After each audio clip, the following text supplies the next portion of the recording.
Musicto now is very different from what it was when this first started.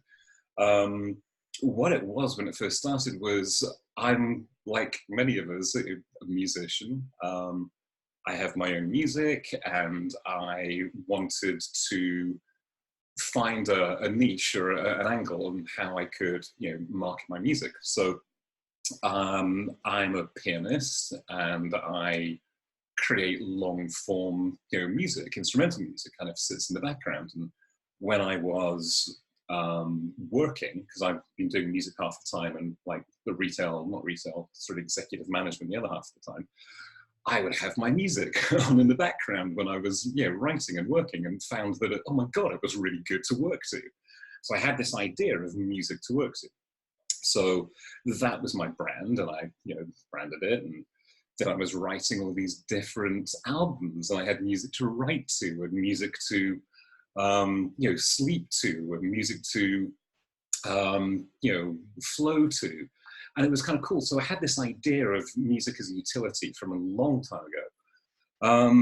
And then after my dad died, I, couldn't write. And then when I started to write music again, this is about 4 years ago, this, album of music came out of me, and I called it Music to Grieve To. And I was thinking, so there's this, there's this behavioral association with music. And I came across musicto.com, had the opportunity to buy it, and I bought the domain. And my plan was just to market my own music as music to grieve to, and music to do with something else to, and music to... And it didn't work. Because you realize that it's just bloody hard, getting your music out there and marketing your music. And then I didn't quite know how it happened. There was, there was the arrival of Spotify and the development of that, and playlists came in. And instead of it being about albums, I was thinking about playlists, and I was thinking about marketing. And then I was thinking, well, hang about, it's not just me and my music.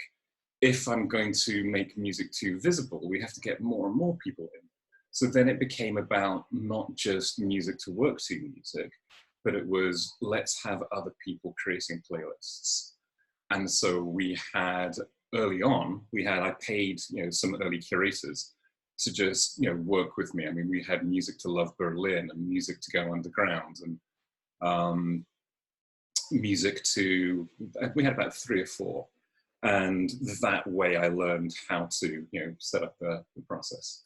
And then we really came to market around about 3 years ago, and we've been growing ever since. So that's where Musicto came from. And what it is now is pretty damn cool.